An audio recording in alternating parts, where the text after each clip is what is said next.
50 మంది తెలంగాణ ప్రజలకు కూడా ఈ సందర్భంగా నేను హృదయపూర్వక దశాబ్ది ఉత్సవ శుభాకాంక్షలు తెలియజేస్తా ఉన్నాను. సెటిల్ కావాలి వాళ్ళు వెళ్ళేందుకు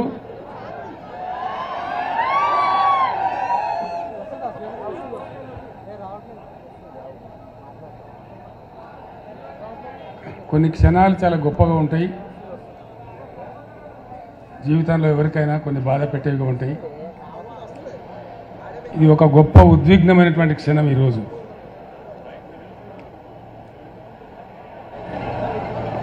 (1999) అంతకు ముందు కాలంలో తెలంగాణ అనుభవించినటువంటి బాధ, సమాజమే ఒక భయంకరమైనటువంటి బాగా వస్తుంది కదా, మంచిగా ఉంది,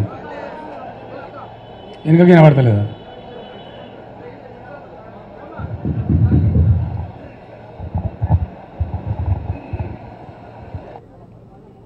ఊహించుకుంటేనే కొంచెం ఇప్పుడు కూడా దుఃఖం వచ్చేటువంటి పరిస్థితి.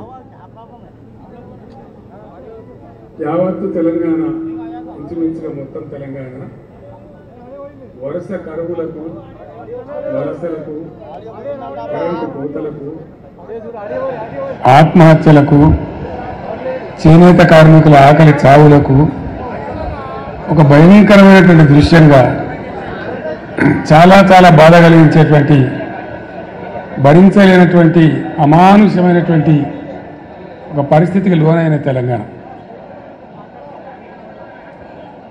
నేను కూడా ఆ రోజు అధికార పదవులలో ఉన్నా, మంత్రిగా పనిచేసిన, ఎమ్మెల్యేగా పనిచేసిన, చాలా సుదీర్ఘకాలం పనిచేసినాం.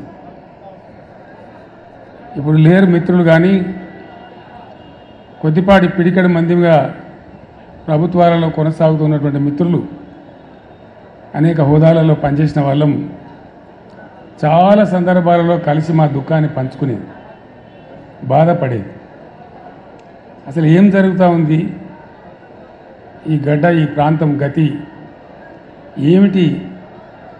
ఒక అగమ్య గోచరమైన పరిస్థితి, ఒక అసహాయ నిస్సహాయ స్థితి. ఏం జరుగుతుందో కూడా అర్థం కాదు. నేను ఎమ్మెల్యేగా ఉండే టైంలో మన తెలంగాణ ప్రాంతానికి సంబంధించినటువంటి ఒక 25-30 మంది శాసనసభ్యులతోని కనీసం ఒక 30 సార్లు సమావేశాలు పెట్టినాం. ఏం చేద్దాం, అసలు ఏం చేయాలా, ఏం జరగాల, మన గతి ఇంతేనా, మనకేం నిష్కృతి లేదా,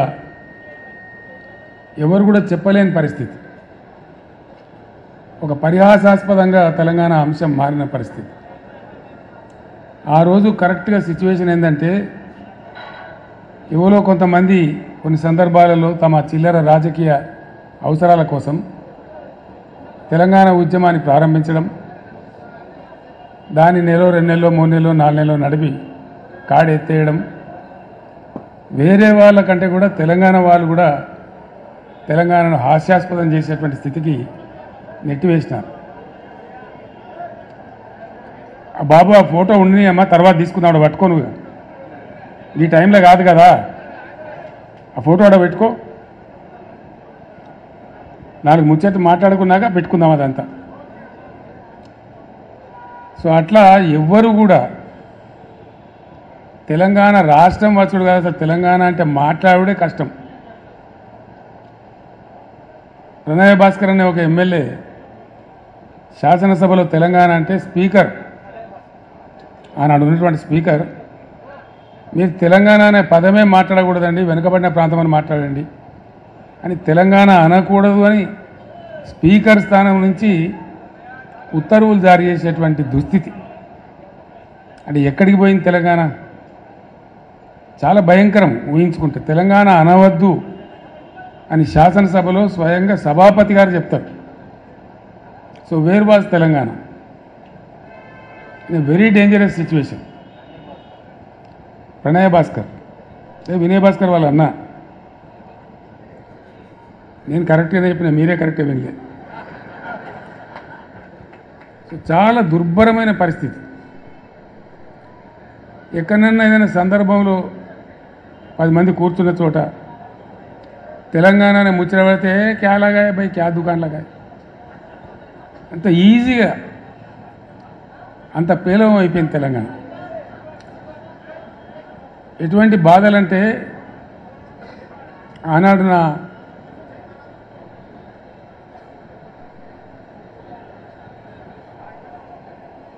అడ్వైజర్గా సహచరునిగా రాజీ లేని పోరాటం చేసినటువంటి మాన్యులు స్వర్గీయ జయశంకర్ గారు నాతో పాటు ఉండేది. అనుక్షణం ప్రతిక్షణం ఉండేది నాతో పాటు, అన్ని సందర్భాలలో ఉండేది. ఆయన ఎంత గొప్పవాడంటే చాలామంది జీవితంలో చాలా పనులు చేస్తారు, ఏదో ఒక స్టేజ్లో రాజీ పడిపోతారు. ఎందుకు పడతారో తెలియదు. కఠోరమైన సిద్ధాంతాలు నమ్మినటువంటి కొంతమంది పెద్దలు కూడా ఒక సందర్భం వచ్చేటప్పటికీ ఆ సిద్ధాంతాన్ని పక్కకు పెట్టి కూడా కొన్ని పనులు చేస్తారు. ప్రొఫెసర్ జయశంకర్ గారికి ఉన్న ఒక గొప్పతనం ఏంటంటే ఆయన ఆజన్మ తెలంగాణవాది, ఆజన్మ అన్కాంప్రమైజ్డ్ తెలంగాణ ఫైటర్, అన్డౌటెడ్లీ. ఎందుకంటే ఒక 14-15 ఏళ్ళు సుదీర్ఘంగా ఆయనతో పాటు నేను కలిసి పనిచేసిన కాబట్టి అనేక సందర్భాలలో ప్రయాణంలో కావచ్చు, ప్రస్థానంలో కావచ్చు, చర్చలలో కావచ్చు, ఎంత గొప్పవాడు ఆయన అంటే ఈ టైంలో నేను ఆయన స్మరించుకోకుండా ఉండలేను. అట్లాంటి మనుషులు అరుదుగా ఉంటారు ప్రపంచంలో. ఎక్కడి నుంచి ప్రారంభమైంది సార్ మీ ప్రస్థానం అంటే హైదరాబాద్ స్టేట్గా ఉన్నప్పుడు, అక్కడ ఆంధ్ర రాష్ట్రం ఉన్నప్పుడు నిజాం రాజు పెట్టినటువంటి పాఠశాలలు ఉండేవి మన దగ్గర. మల్టీపర్పస్ హై స్కూల్స్ కావచ్చు, మరొకటి కావచ్చు. మర్కజీ స్కూల్ అని ఒకటి ఉండేది వరంగల్ టౌన్లో. ఆ మర్కజీ స్కూల్లో ఆయన విద్యార్థిగా ఉండే టైంలో ఆంధ్ర ప్రాంతం నుంచి ఉన్నటువంటి ఆనాటి అయ్యదేవర కాళేశ్వరరావు వగైరా వగైరా వ్యక్తులు వచ్చి తెలంగాణ ప్రజలను మానసికంగా సిద్ధం చేయడానికి కొన్ని ప్రయత్నాలు చేసేవాళ్ళు. దానిలో భాగంగా ఆయన వచ్చి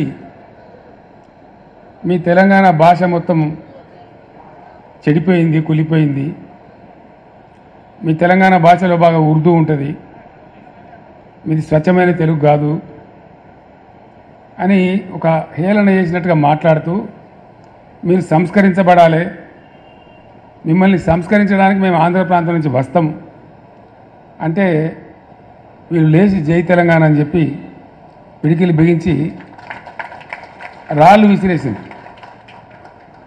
విసిరేస్తే మొట్టమొదటి లాఠీ చార్జ్ అక్కడ జరిగింది వరంగల్లో ఆ విద్యార్థుల మీద.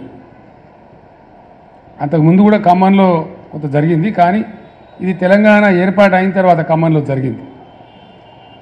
తెలంగాణ ఏర్పడక ముందు హైదరాబాద్ స్టేట్గా ఉన్నప్పుడు జరిగిన సంఘటన ఇది. అక్కడి నుంచి ఆయన ఏ రోజుకైనా సరే తెలంగాణ తన అస్తిత్వాన్ని కోల్పోకూడదు, తెలంగాణ తెలంగాణగానే ఉండాలి అని మనసులో పూర్తిగా బాగా సంకల్పం తీసుకొని ఆయన జీవితకాలం అంతా కూడా పనిచేసిండు. ఎట్లా చూస్తే అట్లా, ఆయనకి ఎంత చేతనైతే అట్లా. ఆనాడు ఉన్నటువంటి ముఖ్యమంత్రి బ్రహ్మానంద రెడ్డి గారు స్వయంగా పిలిచి బెదిరిస్తే కూడా నేను ఊసి చేస్తామంటే చేయండి సార్, మీ చేతిలో అధికారం ఉంది, నేను మాత్రం తెలంగాణ పందా వీడే ప్రశ్నే లేదు అని చెప్పి నిలబడ్డ దీశాలు. అట్లా ఇంక అనేక సందర్భాలు, అనేక బెదిరింపులు, అనేక ఇది. ఒక తీయటి అనుభవం ఏంటంటే వారితోని వారు ఎంత అన్కాంప్రమైజ్డ్, ఎంత రాజీ లేని పోరాట పందా ఉన్న వ్యక్తి అంటే, సరే జరిగింది, జరుగుతూ వచ్చింది, చరిత్ర అంతా జరిగింది, విలీనమైంది. విలీనం టైంలో సిటీ కాలేజ్ దగ్గర 7 విద్యార్థులను చంపేసినారు కాల్పులలో, అవన్నిటికీ సాక్షి ఆయన. తదనంతరం తెలంగాణ ఉద్యమం కోసం కూడా పరితపించిన వ్యక్తి. 69లో ఉద్యమం వచ్చింది, చాలా ఉవ్వెత్తున ఎగిసిపడ్డది. చాలామంది పెద్దలు పోరాటం చేసినారు. వాళ్ళని కూడా మనము సదా స్మరణీయులు. వాళ్ళు నా ముందు కూర్చున్నారు విజయసింహారెడ్డి గారు, నల్గొండ నాయకులు. వారి తండ్రి గారు బ్రహ్మాండమైనటువంటి కృష్ణారెడ్డి గారు ఆ రోజు పోరాటంలో అగ్రభాగంలో ఉన్నారు. నా పక్కన ఉన్న పోచారం శ్రీనివాసరెడ్డి గారు 69లో ఇక్కడ ఇంజనీరింగ్ కాలేజీ విద్యార్థిగా ఉంటూ పాలిటెక్నిక్ కాలేజీలో అనేక సార్లు లాఠీ దెబ్బలు తిని జైలుకు పోయినారు. ఇట్లా చాలామంది గురించి చాలామందికి తెలియదు. అనేకులు పనిచేసినారు, పని చేయలేదని ముచ్చట్లేదు. వారందరూ కూడా మనకు సదా స్మరణీయులు. వాళ్ళందరికీ మనం చేయెత్తి మొక్కాల్సిందే. ఉవ్వెత్తిన ఎగిసిపడ్డ ఆ ఉద్యమం కొద్దిగా పందా యొక్క లోపం వల్ల, వ్యూహ లోపం వల్ల అది ఘోరంగా విఫలమైపోయింది. విఫలమైన తర్వాత కూడా జయశంకర్ గారు తన పందా వీడలే. ఆయన రాస్తూనే ఉన్నాడు, సమీకరిస్తూనే ఉన్నాడు, ప్రతి సంవత్సరం బడ్జెట్లో అనాలిసిస్ చేస్తూనే ఉన్నాడు, తెలంగాణకు జరిగే అన్యాయాలను రికార్డు చేస్తూనే ఉన్నాడు. ఆ రోజుల్లో కంప్యూటర్ ఉండేది కాదు. కంప్యూటర్ వచ్చేదాకా, కంప్యూటర్ వచ్చిన తర్వాత కూడా ఆయన రికార్డు చేస్తూనే ఉన్నాడు. చేసి జరుగుతూ ఉండే. నేను అడిగిన ఒక రోజు, జయశంకర్ గారు 69లో ఘోరమైన వైఫల్యం వచ్చింది కదా, ఇంకో విచిత్రమైన విషయం మీకు గుర్తు చేయాలి. నేను ఇవి అవసరం, మనకు తెలియాల్సిన అవసరం ఉంది. మీరంతా ఈ స్టేజీ పైన కానీ కింద కానీ అతి ముఖ్యమైన నాయకులు ఉన్నారు కాబట్టి ఈ విషయాన్ని నేను మీతో పంచుకోవాలనుకుంటా ఉన్నా. 69 ఉద్యమంలో ప్రధానమైనటువంటి అంశం ముల్కీ రూల్స్, చాలా ప్రధానమైన అంశం. ఆనాడు ఉన్నటువంటి యువకులు, చదువుకుంటున్న విద్యార్థులు, ప్లస్ ఉద్యోగులుగా ఉన్నటువంటి వాళ్ళు, మన టీఎన్జిఓలు, వాళ్ళు కూడా బాగా హైలైట్ చేసి కొట్లాడిన విషయం ఏంటంటే ముల్కీ రూల్స్. మేము చదువుకుంటే ఏం లాభం, మా ఉద్యోగాలు మాకు వస్తలేవు కదా, తస్కరించబడుతున్నాయి కదా అనేదే మేజర్. నీళ్ళ విషయంలో అప్పుడు కాలాలు కొంచెం బాగుండేది, వర్షాలు బాగా కురిసేది. ఈ మన మన మన ఉద్యమ ప్రస్థానంలో జరిగిన ప్రస్తావన తక్కువ ఉండేది అప్పుడు. కానీ ప్రధానంగా ముల్కీ రూల్స్ మీదనే ఉండేది. ఒక విచిత్రమైనటువంటి పరిస్థితి ఏంటంటే ముల్కీ రూల్స్ పేరిటనే అసలు అందులో పాల్గొన్న వాళ్ళు చెప్తే కళ్ళకు నీళ్ళు వస్తాయి మనకు. రాజ్భవన్ గేట్ ఎదురుగా ఒక సంఘటన, వాళ్ళు బుల్లెట్లు కొడతా ఉంటే వీళ్ళు రాళ్ళు కొడతా ఉన్నారు, చచ్చిపోతున్నారు. ఇంద్రవల్లిలో గిరిజనులు ఏ విధంగా కొట్లాడినరో, పోలీసు తూటా వస్తూ ఉంటే మరో 10 మంది ఉరుకుతా ఉన్నారు. తూటా ఎదురుగా తూటా వస్తుంది, నేను చస్తా అని తెలిసి కూడా. అంత ఆవేశపూరితంగా ఉద్యమం జరిగింది. చచ్చిపోయినారు, 8-9 మంది చచ్చిపోయినారు ఆ రైలు పట్టాల మీద పడి, రాజ్భవన్ ఎదురుగానే. అంత బాగా జరిగింది. సరే, ఉద్యమం సమసిపోయింది, తెలంగాణ రాలేదు. ఉద్యమ సందర్భంలో కొత్త పొటమరింపు. ఉద్యమం అయిపోయిన తర్వాత పివి నరసింహారావు గారిని ముఖ్యమంత్రి పెట్టినారు. పివి నరసింహారావు గారు ముఖ్యమంత్రిగా ఉన్నారు. ఆయన కూడా తెలంగాణ బిడ్డ. ఆయన 2 రాష్ట్రాలు కలవాలని ఉండే ఆయనకు పాపం విశాలాంధ్రలో ఏదో గొప్ప జరుగుతుందని ఆయన కూడా ఆశపడ్డాడు. కానీ మోసం జరిగింది, ఆయన మనసులో ఉంది. ముల్కీ రూల్స్కు సంబంధించిన అంశం పోరాటం నుంచి, ఉద్యమ రూపం నుంచి పోయి లీగల్ బ్యాటిల్గా మారి సుప్రీంకోర్టులో పెండింగ్లో ఉంది. కరెక్ట్గా 73లో పివి గారు ముఖ్యమంత్రిగా ఉండే టైంలో సుప్రీంకోర్టు తీర్పిచ్చింది తెలంగాణకు అనుకూలంగా. Mulki rules shall continue for Telangana అనగానే ఆంధ్రాలో జయాంధ్ర మూమెంట్ పెట్టారు. జయాంధ్ర ఉద్యమం పెట్టి చాలా ఘోరంగా జరిగింది. అది కూడా అక్కడ కూడా 60-70 మంది చనిపోయినారు పోలీస్ కాల్పులలో, వందలాది వేలాది మంది అరెస్టులు అయినారు. చాలా ఒక 5-6 నెలల పాటు బీభత్సంగా జరిగింది. అది కూడా మళ్ళీ ఢిల్లీ ఆ ఆంధ్ర ప్రాంతంలో జరిగిన ఉద్యమాన్ని మాత్రమే పరిగణలోకి తీసుకొని సుప్రీంకోర్టు తీర్పును కాలరాస్తూ రాజ్యాంగ సవరణ చేసింది. నేను ఎందుకు చెప్తున్నా ఈ అంశం ప్రధానంగా అంటే 69లో ఉద్యమం కూలిపోయి నిరాశకు గురైన తెలంగాణ ఇక లెవ్వలే. ఏ ముల్కీ రూల్స్ కోసమైతే రాజ్భవన్ గేట్ కాడ 8-9 మంది విద్యార్థులు చచ్చిపోయే పరిస్థితి వచ్చిందో, అంత ఆవేశపూరితంగా జరిగిందో ఒక్క విద్యార్థి కాలేజీ లేడండి, యూనివర్సిటీ లేడు. నేను చిన్న పిల్లవాడిని 9వ తరగతిలో ఉన్నప్పుడు సిద్దిపేటలో బై ఎలక్షన్ వస్తే అప్పటి టీపీఎస్ అధ్యక్షుడు మదన్ మోహన్ గారు అక్కడ పోటీకి వచ్చారు. డాక్టర్ చెన్నారెడ్డి గారు తదితరులంతా వచ్చి మా ఇంట్లోనే క్యాంప్ ఉన్నారు వాళ్ళు. మేమంతా వాళ్ళకు భోజనాలు పెట్టేది. పెద్దలు వస్తే మన ఇళ్ళలో జనరల్గా ఇంటి వాళ్ళతోనే వడ్డిస్తాం కదా, అట్లా వడ్డించండి, ఆ చేయితోనే వడ్డించండి. నేను చెన్నారెడ్డి గారికి, రాజారాం గారికి, రాజమౌళి గారికి, అంజయ్య గారికి, ఆనాటి చెన్నారెడ్డి గారి ఉద్యమ సహచరులు ఎందరైతే ఉండరో నేను వడ్డించిన వాళ్ళందరికీ. అట్లా జరిగింది. ఆ టైంలో ఉప ఎన్నికలు కూడా గెలిచినారు. ఇక్కడ నారం జనార్దన్ రావు గారు గెలిచినారు, సిద్దిపేటలో మదన్ మోహన్ గారు గెలిచినారు, చెన్నారెడ్డి గారి నాయకత్వంలో 14-11 ఎంపీలు గెలిచినారు. అయినా కూడా ఆనాడు ఉన్నటువంటి ఇందిరాగాంధీ కనికరించలేదు. కానీ మళ్ళీ అదే ఆంధ్ర ప్రాంతంలో ఉద్యమం వస్తే సుప్రీంకోర్టు తీర్పును కూడా కాలరాసి కర్కశంగా రాజ్యాంగ సవరణ చేసి ముల్కీ రూల్స్ను రద్దు చేసినారు. రద్దు చేస్తే కలిగిన బాధ ఏంటంటే ఉద్యమ స్వరూపాన్ని మనం ఒకసారి అనాలిసిస్ చేస్తే ఇక్కడ ఎవ్వడు కుయ్యమనిలే కుట్టుకుమనిలే, అంత నిస్తేజం అయిపోయింది తెలంగాణ.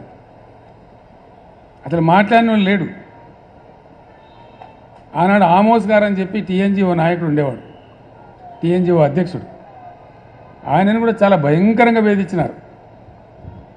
పీడీ యాక్ట్ పెట్టినారు, ఉద్యోగం తీసేసినారు, ఎక్స్పెల్ చేసినారు, నెలల తరబడి జైల్లో పెట్టినారు.